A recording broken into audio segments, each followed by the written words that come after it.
Welcome back to another episode of the Bear Trap on the Boomer Bust channel, Bears podcast by a Bears fan. I'm your host Terry, and today talking about our Chicago Bears. We are on a bye week finally. Let me just say on the side note, I hate the way the bye weeks are set up.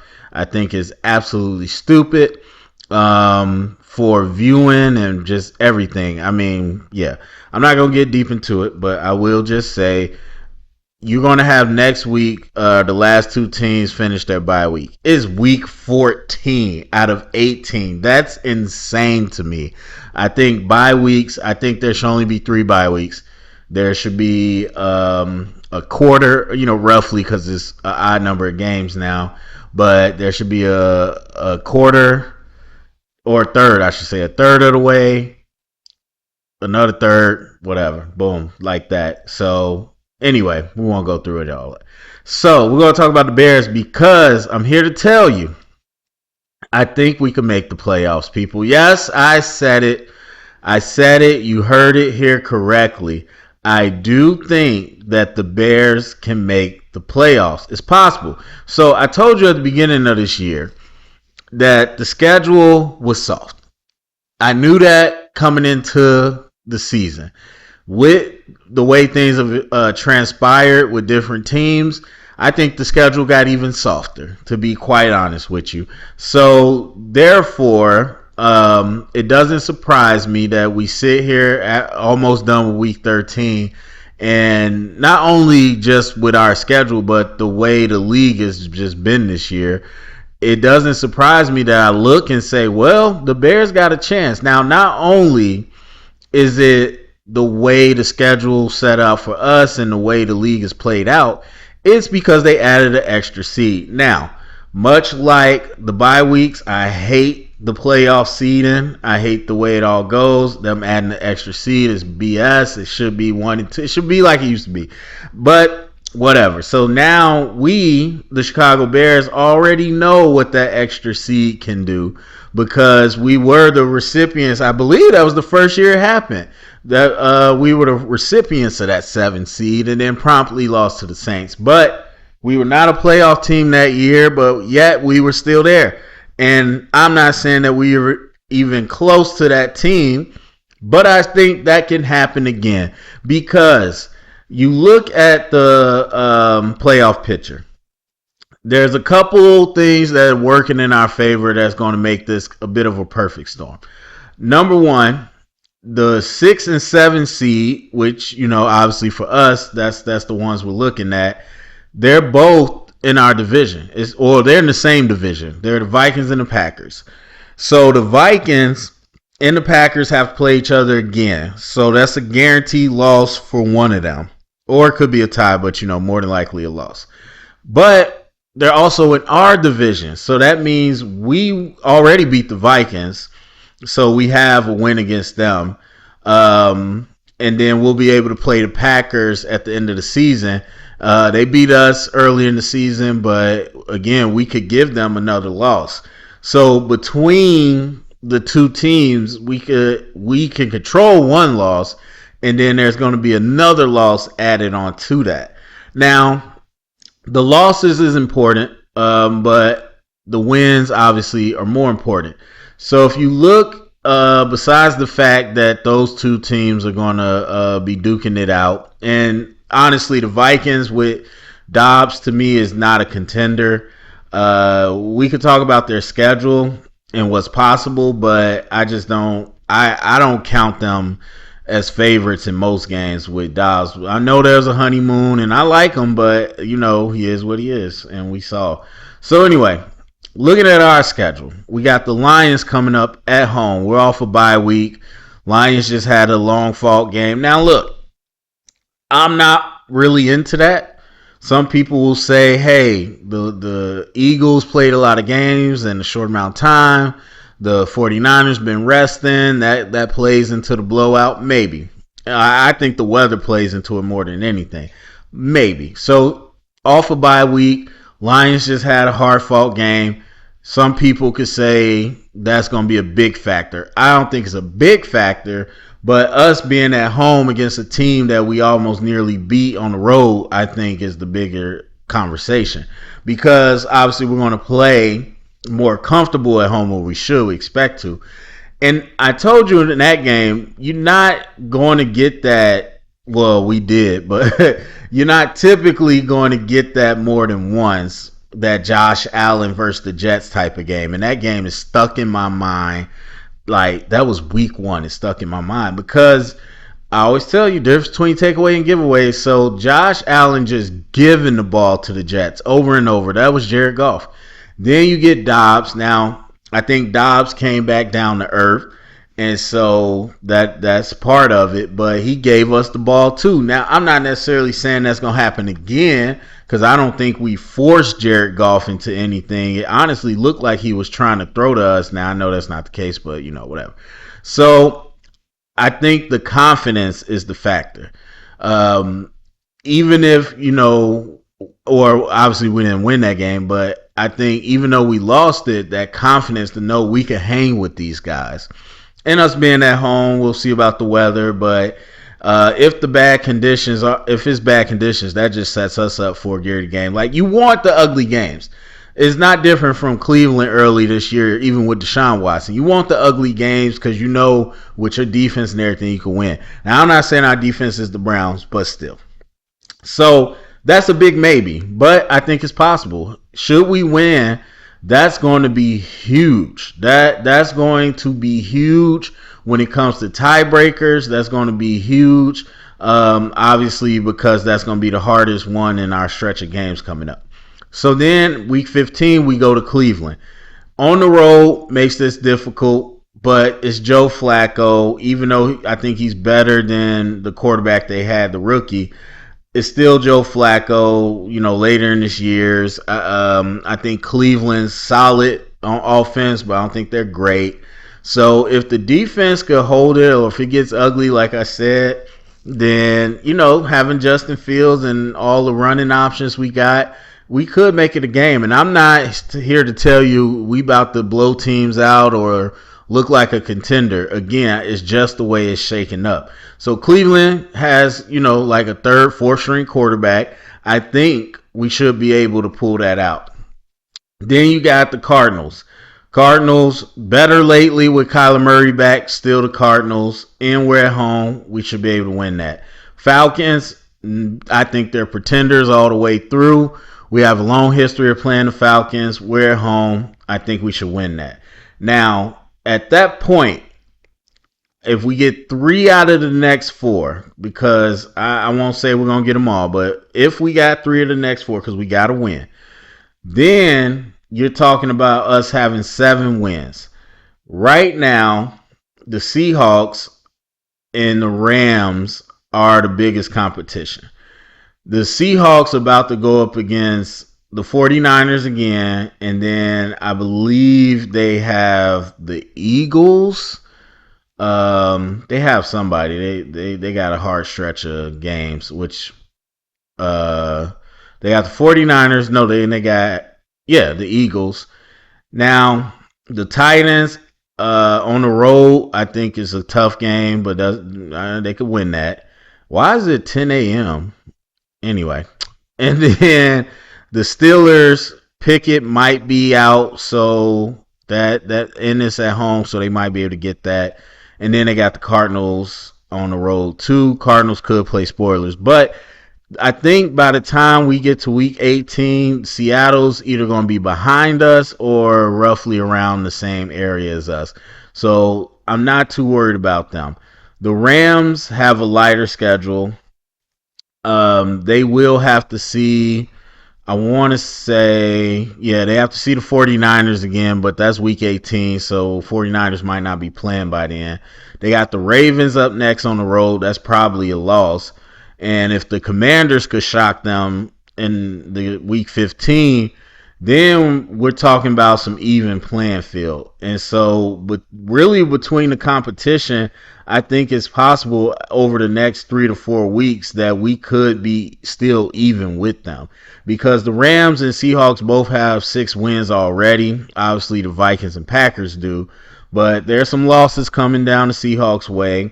I think there's definitely one loss coming down the Rams way. and the Packers and Vikings have to play each other, so they are going to lose. And then also the Packers play the Bucks, because technically the Bucks and Saints are ahead of us too, but they're all fighting for the 4th seed.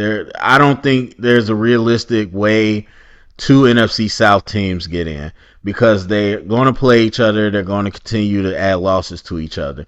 So I think the only way in for the NFC South is the 4th seed. Plus the Packers play the Bucks.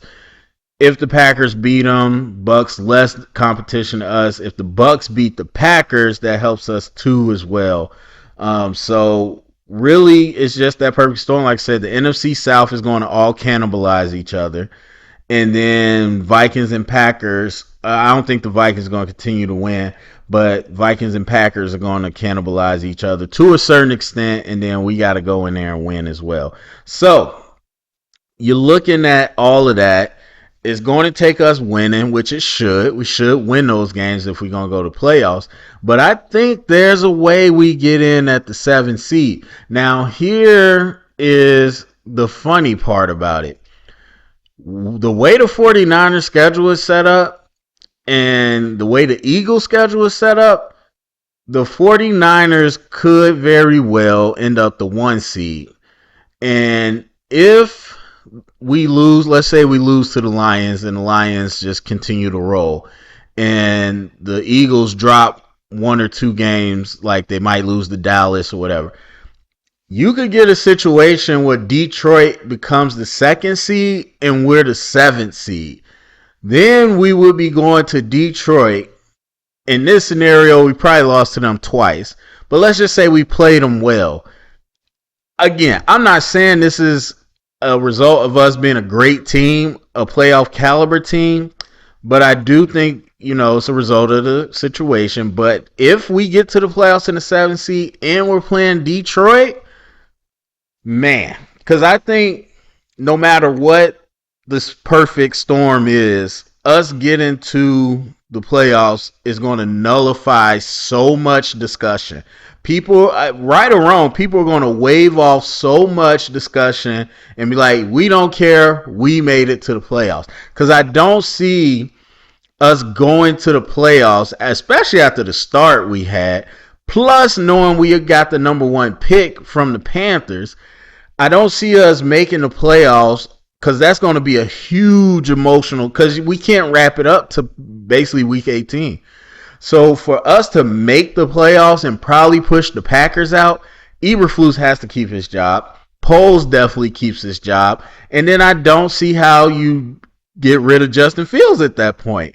And so it is obviously a lot has to work, but a lot has to work for a lot of people, because the NFC is so clumped together and the AFC is so injured. The Browns lost their starting quarterback.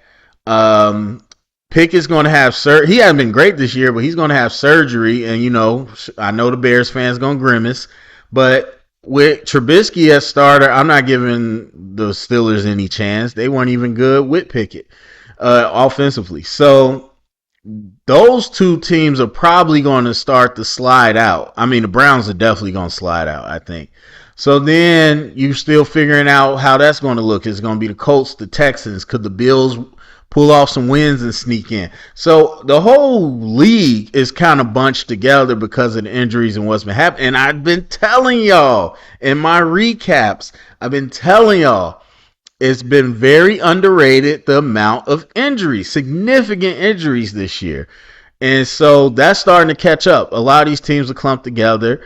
And because you're talking about 3 teams in the NFC South and 3 teams in the NFC North, the shakeout's going to be weird, because somebody's going to beat somebody, and that's not just beating a division opponent, that's also knocking out an opponent for one of these playoff spots. So if we could stay the course and we could win, because the thing is, like, if we want to get into the team, the Bears, I tell you, I track certain stats. I think I went over them before, pertaining mostly to first downs on both sides of the ball. The Bears have been a top 10 team against the run and first down efficiency all year. Now, most people want to look at points per game, yards per game, whatever, and that tells you something, doesn't tell you everything.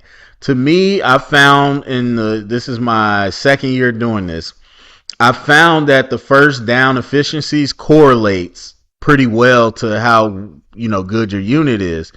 There's certain like number of first downs that's going to be different because like us, for example, we actually after the Jags tonight, unless the Jags give up no first downs rushing, we're going to be number one in first rushing first downs in the league. We've given up the least amount so far. Now, does that automatically mean you're an elite defense? No, because you look at passing first downs and we're towards the bottom of the league.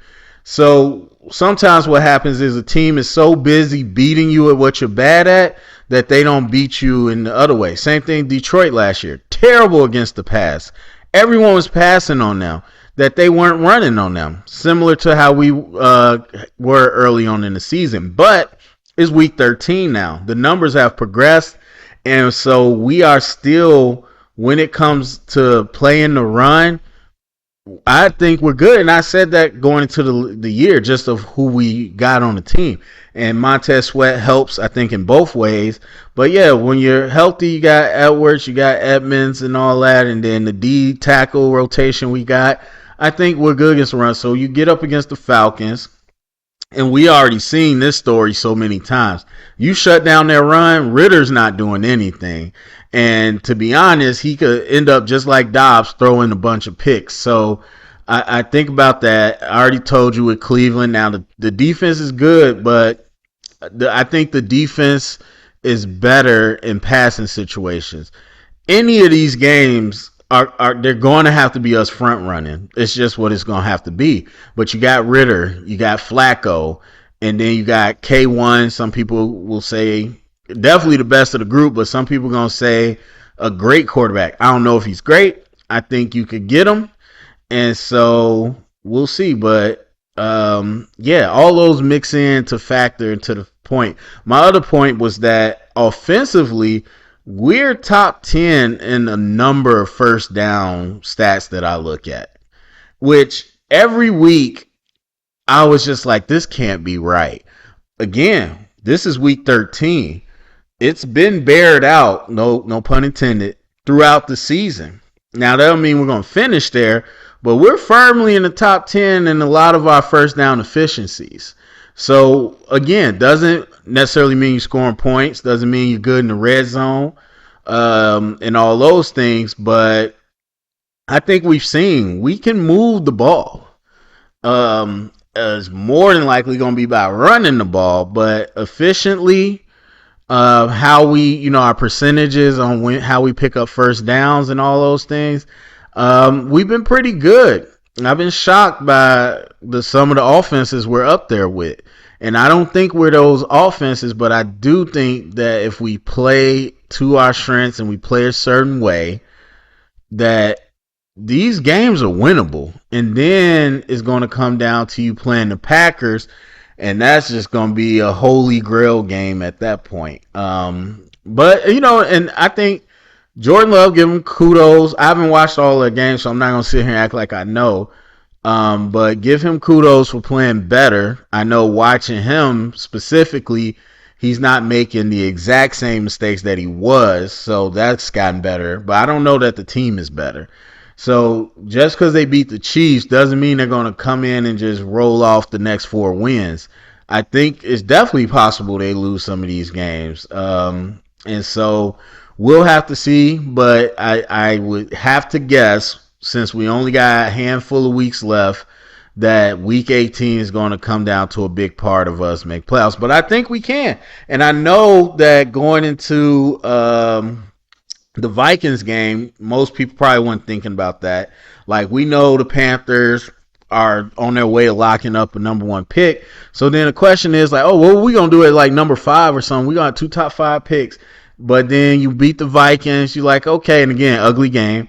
And it's like, okay, we beat the Vikings, but yeah, we're on bye. We're not thinking about it. But when I look at the playoff picture, because that's becoming increasingly one of my more fun activities is the playoff race, at least as we get here, because I like it when we're past week 10, when we're in an area where we kind of really know what we're looking at.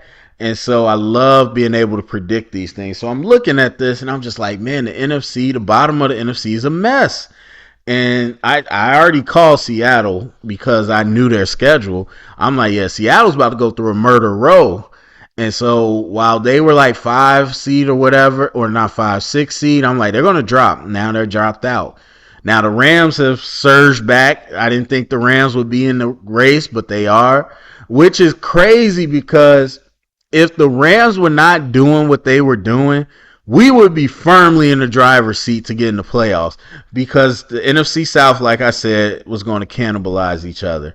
Then the only competition we would have is Seattle, who has a tough schedule. So, but either way, I think it's doable. Starts with us winning games. I mean, if you're a coach and people call it cliche, coach speak, whatever you want, the only thing you're telling your team is win. Win it, just win. Win these games, the rest will sort itself out.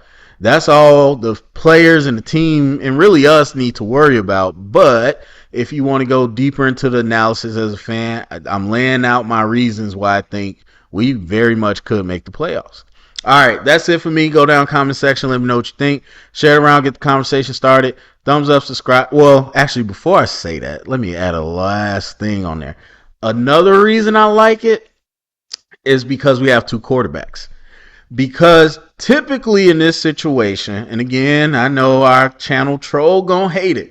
You think of like a Lamar Jackson in the Ravens. Typically in this situation, you look at the way our offense is with Justin Fields, you're like, okay, he gets hurt, that's the whole offense. We can't do anything. But since we had Bajan, not only with the skill set he's shown, but with the experience he's gained, the confidence he's gained, and I think the confidence he gained, if Justin was to get hurt, because we're gonna have to do this little dog and pony show with the run offense. We're gonna have to. Like I said, we move the ball down the field, first drive, Justin running, Herbert running, read options, RPOs, and then we get a stop. Oh, well, now that second drive, all bets is off. We could play action, we could roll out, and then we get 2 scores up. Come on, we running the clock out. Like, we seen us. So, yes, we're going to have to do that. And that's going to put Justin in harm's way. But, to me, if Justin gets hurt, I still think we have a chance to keep our offense on track. And most teams do not have that luxury. And so, that's another reason that I got thrown there. But anyway, that's it for me. Remember, stay up and bear down.